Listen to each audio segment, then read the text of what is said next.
Prije samo 2 mjeseca Milorad Dodik poručivao je da prijevremenih izbora u Republici Srpskoj neće biti i da on ostaje predsjednik. SNSD danas ima svog kandidata za prijevremene izbore. Milorad Dodik je 1. augusta 2025. godine osuđen na godinu zatvora i 6 godina zabrane obavljanja funkcije predsjednika Republike Srpske.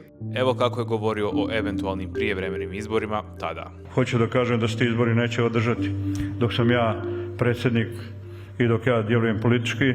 CIK je zakazao prijevremene izbore za 23. novembar 2025. godine. Krajem septembra Milorad Dodik mijenja stav, odustaje od tvrdnji da ostaje predsjednik, a SNSD se prijavljuje za prijevremene izbore. Danas će se SNSD prijaviti na izbore, ali i dalje mislim da ne postoji nijedan razlog za održavanje tih izbora. Milorad Dodik je od tvrdnje da ostaje predsjednik došao do prihvatanja izbora i činjenice da će ga neko zamijeniti. Upravo je zbog tog zaokreta Istromir njegove stavove ocijenio nedosljednim. Više ovakvog sadržaja pronađite na svim našim platformama.